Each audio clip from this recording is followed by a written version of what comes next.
Welcome back. If you're just joining us, it's the first in our 2019 election series, and I have here with me Dr. Ezekwesili. Before the break, we're talking about our red card movement. And one question I want to ask, actually, which comes up a lot with a lot of politicians, is the fact that you're sponsored, you know, and it's, I mean, people wonder, like you said, you've started these campaigns in geopolitical zones, you're going to go statewide as well, and then go to the local governments. These things need money.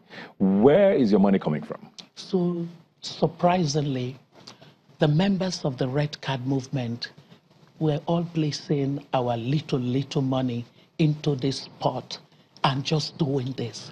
I mean, like, people don't realize the strong appetite out there on the streets for people are looking for there to be a different way that politics is done in our country. They're completely so they are so I mean, so far everything that we've done, and by the way, I mean, what really do we need? We need transportation to our location, and then we have people who have volunteered to do things, and then we need a stage. So we're not, you know, the reason this political class thing that way is that everything about our political class is based on transactions.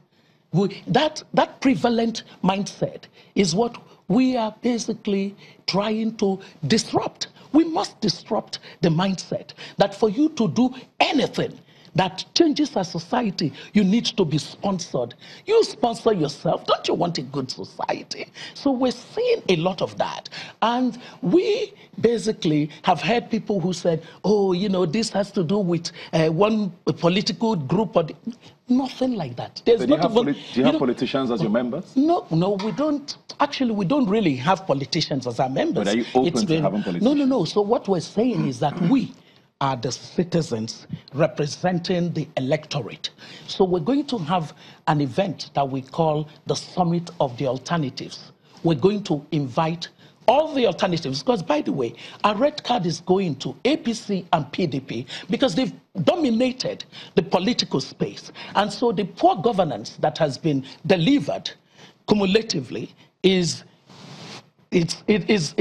basically attachable to these two dominant parties. Sorry to cut you in there now, because you mentioned these two parties, yes, and I know that's part of what the Red Cap movement is about. And since going back to how realistic these things are, we look at these are the biggest parties in the country. They are the octopuses. They basically, some people say they are one and the same, but we're just with different names. Twins. But how do you hope to achieve this? Because I mean, the APC is a behemoth as it is now. The PDP is still the biggest alternative. Yes. How realistic is this? Very as realistic as it was for David to defeat Goliath.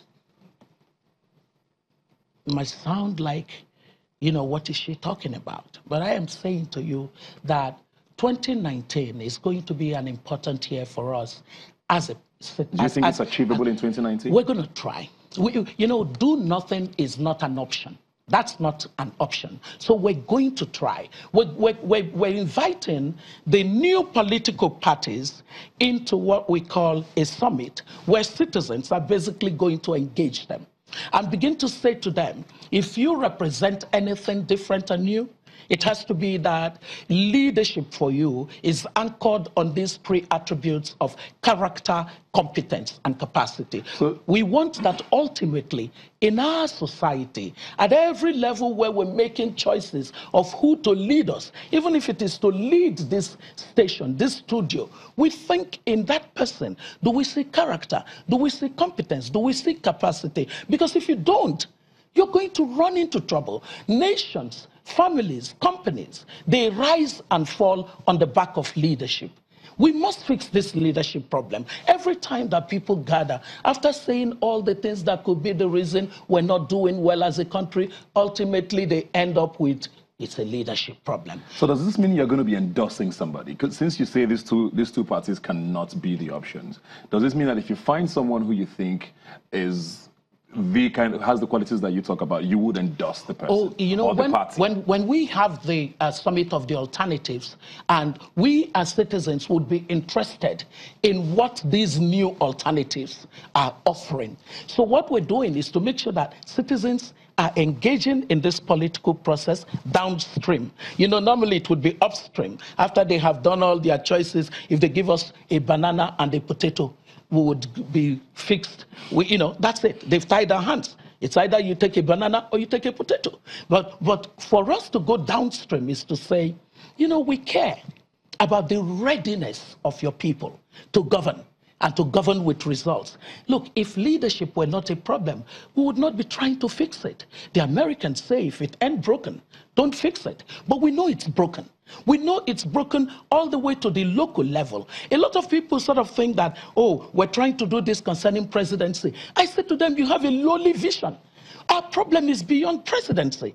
If we got a great president, we have jokers in the National Assembly, in the houses of assembly across the 36 states, in the government houses across the 36 states, we will still be in trouble. If we don't get our local government authority, local government councils to work, we would still be in trouble. For you to do a groundswell of change of your society, you must let leadership quality percolate all the way to the lowest level of it. And so we are going to organize this process where these new alternatives are together, and we're saying to them, this is the agenda of citizens concerning our country. We're no longer leaving it to you, political class, to determine.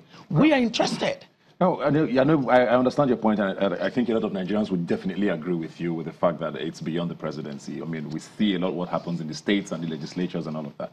But you have called out President Buhari a lot in a lot of the things or his policies, or sometimes the lack of them even. But you serve the government in one of the parties that you say you yes, want to be PDP, I serve, yes. And people still find it hard to reconcile. I mean, you were in this government, you serve them, and how do you reconcile that and tell Nigerians, okay, that it's not because I'm no longer in government, because a lot of people still see that as the reason why you are doing this. Right. And then secondly, do you really look at this government and see nothing positive from them? Oh, I've seen a couple of positive things, and I talked about them.